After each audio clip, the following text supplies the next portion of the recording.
Terima kasih Tuhan, kami siap mendengar firman-Mu, kami siap berdoa, haleluya, amin. Oke, shalom, selamat malam, selamat sore. Saya lebih baik disuruh main drum daripada berdiri di depan ini ya.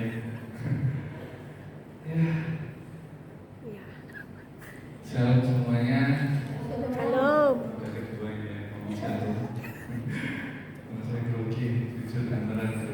Ini kalau ada alat tensi gitu, di tensi mungkin udah 200. gitu. Oke.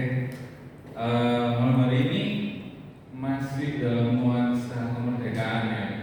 Jadi maksudnya gak ada di siang di tempat kerjaan saya itu baru perayaan 17-an kayak gitu. Jadi di tempat kerja saya ada lomba-lomba kayak gitu. Jadi kita nggak kerja, jadi full lomba dari jam 8 pagi sampai jam 12 siang seperti itu. Jadi masih ada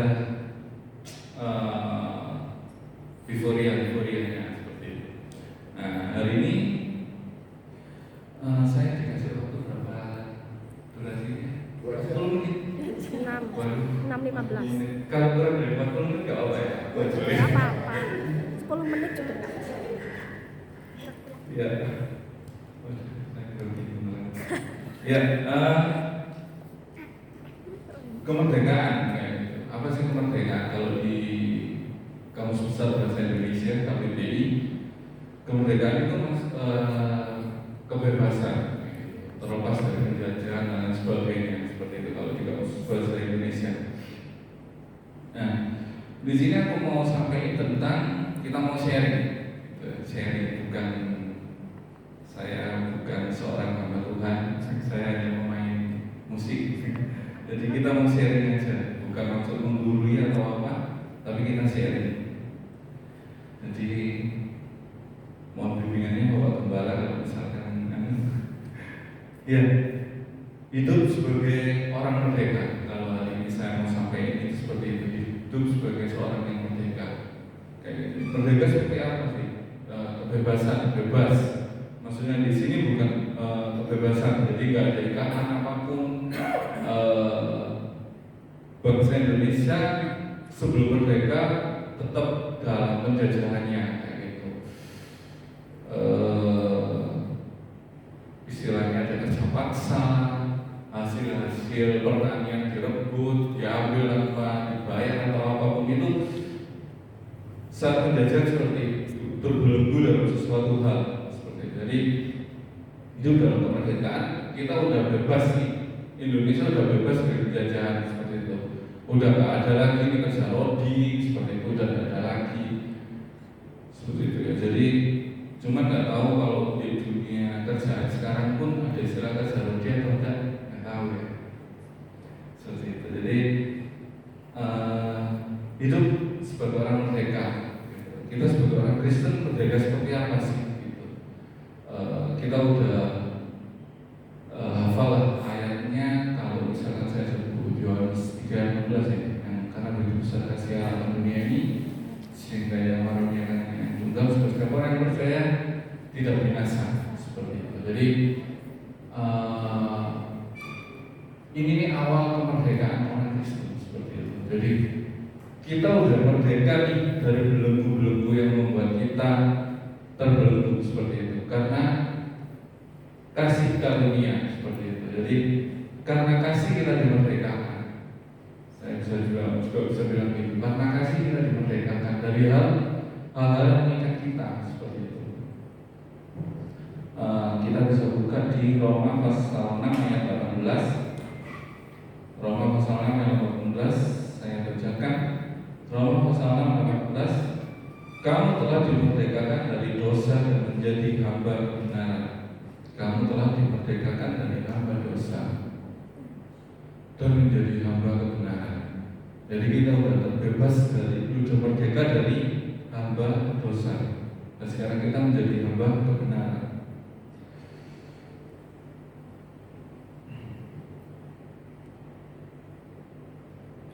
Kita sudah dimerdekakan dari perhambaan dosa kita. Nah, kalau orang merdeka itu seperti apa sih? Seperti bangsa Indonesia sudah merdeka dari tahun 45 sampai sekarang, pasti ada kemajuan-kemajuan yang dilakukan. Maksudnya entah itu dari peraturan-peraturannya atau teknologi-teknologinya yang semakin berkembang sampai sekarang. Bahkan saya bekerja di bidang teks perpajakan seperti itu. Program-program perpajakan itu dari saya kerja 2012 sampai sekarang 2024 banyak perkembangan seperti itu. Jadi dari laporannya sekarang sudah online, nggak perlu datang ke KPP dan sebagainya. Ada perkembangan atau kemajuan-kemajuan yang dilakukan seperti itu. Kita juga sebagai orang yang sudah dibenarkan, sudah dilepaskan dari segala belum dosa, bukan cuma ya terima kasih Tuhan, habis itu kita nggak melakukan apa-apa. Ya terima kasih Tuhan, tapi kita masih menikmati dosa itu karena kita ya udah kita udah ditebus, kita udah dimerdekakan, udah gak ada belenggu lagi seperti itu. Terus kita enak-enakan, ya udah nikmati aja kemerdekaan itu seperti itu. Enggak, kita mau bertumbuh seperti itu, bertumbuh dalam itu tadi kita menjadi hamba kebenaran. Bisa kita juga buka lagi di Galatia pasal 5 ayat 13. Galatia pasal 5 ayat 13. Galatia pasal 5 ayat 13. Saudara-saudara, memang kamu bentar, saya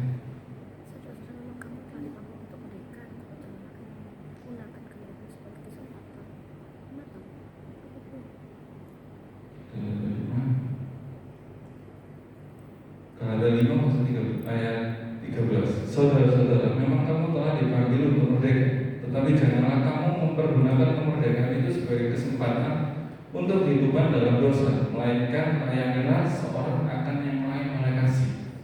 Jadi maksudnya kita sudah bebas dari dosa. Jangan sampai kita masih menikmati dosa itu. Kita harus bertumbuh. Kita memang masih manusia. Kalau saya bilang manusia nggak ada yang sempurna seperti itu. Meskipun kita udah ngomong aku mau bangkit, namanya manusia pasti bisa jatuh, pasti mau bilang gitu, masih bisa. Saya nggak ngomong pasti, masih bisa jatuh, bisa pasti tergantung sama orangnya seperti itu. Saya nggak berani ngomong pasti. Jadi bisa jatuh, bisa. Apakah pasti tergantung orangnya seperti itu. Jadi kita sudah merdeka, tapi janganlah kamu menggunakan kemerdekaan itu sebagai kesempatan untuk hidup dalam dosa. Jadi maksudnya saya di sini bertumbuh. Janganlah kita bertumbuh sama dosa kita, masih menikmati dosa kita seperti itu. Kita harus bangkit dari dosa. Jangan mau kita terus terpuruk dalam dosa, kenikmatan dosa seperti itu. Jadi misalnya contoh, kalau saya boleh ngomong, mungkin saya kelihatan orang baik-baik, diem orangnya kayak gitu. Meskipun di tempat saya pun kelihatannya orang baik-baik gitu. Tapi di belakang ada yang tahu seperti itu. Tapi setelah saya komitmen sama Tuhan, setelah saya udah beneran komitmen, terus teman-teman lingkungan juga kita bantu, bukan ngejudge, bukan menghakimi, tanpa bilang yuk bangkit bareng kayak gitu, yuk tumbuh bareng seperti itu. Di situ aku iya benar, masih ada loh orang-orang yang mau menerima seperti itu. Bahkan saya masih diberi kesempatan untuk melayani seperti itu. Jadi lingkungan juga pengaruh buat kita, orang yang mau bertumbuh gitu loh.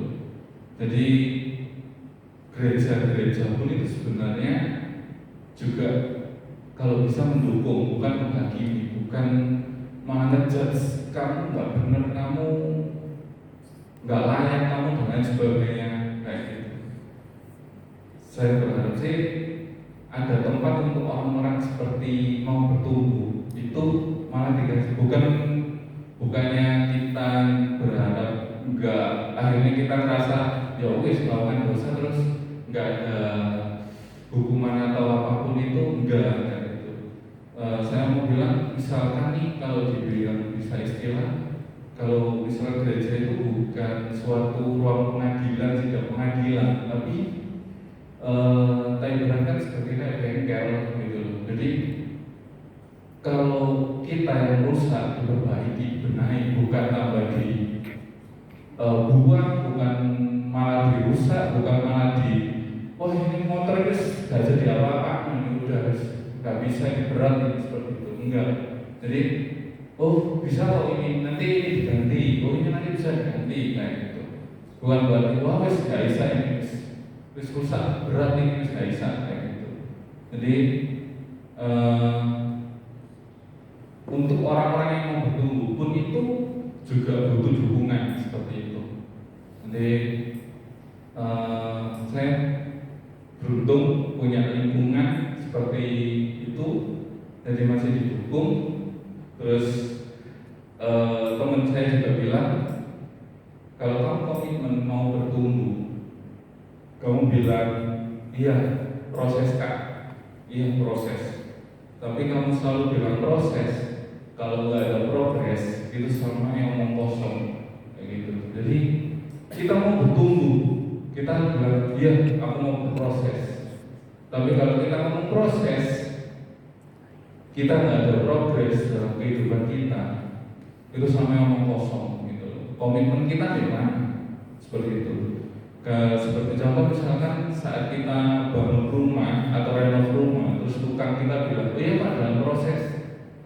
Sebulan kemudian kita datang lagi, iya pak dalam proses, tapi nggak ada progres sama sekali, masih rata dengan tanah, belum ada dinding yang berdiri, belum ada bentuknya, belum ada apa, masih ada tanah kosong toh. Kita masih, kamu kerja nggak sih sebenarnya seperti itu. Jadi dari sini aku mau bilang, orang bertumbuh pun juga harus ada komitmen yang serius. Kalau kita mau proses, harus ada progres, komitmen. Kayak gitu. Kita bisa jatuh nggak dalam proses? Bisa, seperti itu. Aku bilang bisa. Aku ya apa caranya? Aku ngerti kelemahanku di mana, aku jatuh di mana. Aku nggak akan lagi berkecimpung di situ. Jauh, mencoba menjauh dari hal-hal seperti itu. Seperti itu. Jadi kita pun yang mau bertumbuh, kita harus bisa kontrol diri kita sendiri. Kayak gitu. Kalau kita mau komitmen, saya yakin bukan dari kekuatan aku sendiri, gitu. Bukan dari kekuatan saya sendiri, saya bisa berproses sampai sekarang. Gitu. Saya mau bilang saya proses itu sampai kapan sih kita berproses seumur hidup? Sampai kita mati baru kita akan berhenti, itu namanya proses. Seperti itu. Karena apa? Yang namanya hidup kan selalu berproses gitu. Kita menjalani hidup gitu. Bangun pagi, bangun tidur, ya udah kita mulai kehidupan kita sehari-hari, kita mulai hidup itu pasti akan banyak lubang-lubang yang akan kita hadapi. Kalau kita nyantai lah, iman kuis kuat kayak gitu, pede dengan pedenya aja, nggak lihat lubang, keburu gitu, kayak gitu. Jadi kita udah dimerdekakan sama Tuhan, kita bukan lagi hamba dosa, tapi bukan berarti kita masih hidup dalam dosa. Kita jatuh, pasti bisa jatuh. Salah lagi. Kita bisa jatuh. Tapi Saat kita jatuh, kita udah gak menghidupi dosa itu. Rasa bersalah kita, rasa dosa kita itu lebih besar. Penyesalan kita pasti lebih besar. Beda dengan saat kita masih terikat dalam dosa, masih menikmati dosa itu, kita enjoy aja melakukan dosa itu. Seperti itu. Jadi kita sudah hidup dalam kemerdekaan yang sudah kita miliki. Yuk kita mau berproses untuk bangkit dari belenggu dosa. Kayak gitu. Setelah itu di ayat ini pun bilang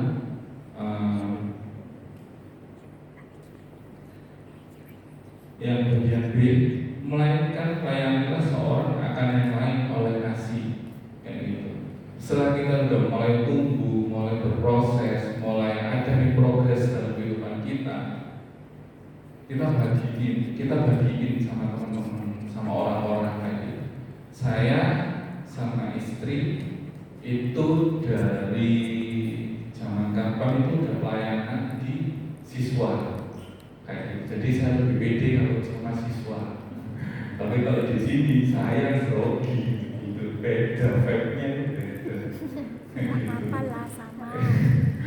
Gitu. Tapi kalau saya sama teman-teman SMA itu, kalau SMA sekarang itu, SMA nih. kalau kita mau lihat pergaulannya itu ngeri, kayak gitu. Bahkan zaman saya, kalau misalkan mau melakukan hal yang nakal atau apapun itu, justru disembunyiin. Kalau sekarang malah dibikin status, malah dibikin apa, keren. Anak-anak sekarang lebih pede dengan hal-hal seperti itu. Kayak gitu. Jadi saya kalau misalkan ikut retreat anak SMA, misalkan acaranya itu hari Sabtu Minggu atau apapun, ya wes aku ikut pulang kerja. Waktu zaman masih kerja di tempat lama kan Sabtu Minggu. Kalau sekarang Sabtu saya piket, jadi kadang sebulan 2 kali masuk kayak gitu. Jadi Sabtu ikut, ya udah berangkat. Jadi Jumat aku stand, biasanya itu kan cuma Sabtu Minggu. Jadi saya Jumat pulang kerja langsung berangkat ke tempat retreat. Udah nanti Sabtu malam pulang, soalnya ada pelayanan juga di gereja Minggu pagi. Jadi pulang. Nah, di situ aku sering kumpul sama anak-anak, sharing-sharing cerita-cerita. Ngeri juga ya gitu. Nah ini aku bagiin. Kalau kamu mau serius, bisa kok berubah kayak gitu. Entah itu nakal apa kayak gitu. Aku sering sharing kayak gitu. Jadi bukan berarti Wira yang berdiri sekarang yang dikenal diem, baik dan tidak sombong itu orangnya juga baik dan tidak sombong. Tapi ya adalah kelam-kelamnya seperti itu. Tapi puji Tuhan, saya bisa, bukan maksud membanggakan diri, cuman ini hasil proses dan juga dukungan dari teman-teman lingkungan dan juga pasti kekuatan dari Tuhan kayak gitu. Kalau bukan karena kekuatan dari Tuhan, saya masih manusia biasa di dalam daging, pasti masih menikmati hal-hal seperti itu. Jadi ya kita bagikan gitu pengalaman hidup kita saat kita berproses itu seperti apa, susahnya seperti apa. Saya mau bilang berproses itu susah, sangat susah. Gak semudah yang saat ini kayak orang-orang bilang saya dulu jatuh dalam dosa seperti ini, habis itu saya bisa balik 100%, berbalik 100%, enggak melakukan sama sekali. Oke, mungkin orang-orang seperti itu punya karunia khusus yang bisa seperti itu. Tapi kalau saya enggak semudah itu gitu. Proses sangat susah kayak gitu. Proses sangat susah. Jadi saya sangat menghargai proses yang saya alami. Jadi kalau mau jatuh lagi itu saya mikir, bangkitnya itu susah setengah mati. Kayak gitu. Jadi kita sudah dimerdekakan kembali. Saya ini kalau masuk kesimpulan gak apa-apa ya. Jadi simpulannya kita sudah dimerdekakan dari belenggu dosa, semuanya Tuhan sudah kasih kita kebebasan, kemerdekaan dari belenggu dosa. Kita sudah nikmati kemerdekaan, jangan juga kita menikmati dosa yang sudah kita dosa yang sudah ditebus itu, terus kita masih menikmati, masih enjoy dengan dosa itu. Enggak. Namun seperti Indonesia, negara yang maju, kita juga sudah dimerdekakan, kita juga mau menjadi pribadi yang maju, pribadi yang mau bertumbuh. Seperti itu, tumbuh dalam hal apa? Ya, kita mau bangkit dari belenggu-belenggu dosa kita. Setelah kita bisa bangkit, kita saksikan ke teman-teman yang mau bertumbuh, saksikan ke mereka, ini loh prosesnya, enak kok kayak gitu. Kita saat mengalami proses susah, tapi pasti ada kekuatan dari Tuhan, ada, entah itu dari hal apapun itu pasti ada aja pertolongan dari Tuhan supaya kita mampu untuk berproses itu dan kita bisa memiliki progres yang ya pasti ada progres lah, seperti itu. Kalau kita mau serius dan benar-benar berkomitmen dalam proses kita. Jadi itu aja dari saya. Kemerdekaan sudah kita terima dari Tuhan, dari segala belenggu dosa. Jangan kita cuma nikmati tok dan kita masih merasa nyaman dengan hal seperti itu, tapi kita mau menjadi seorang pribadi yang bangkit, bertumbuh, dan mau berproses untuk lepas dari segala belenggu dosa. Itu saja dari saya.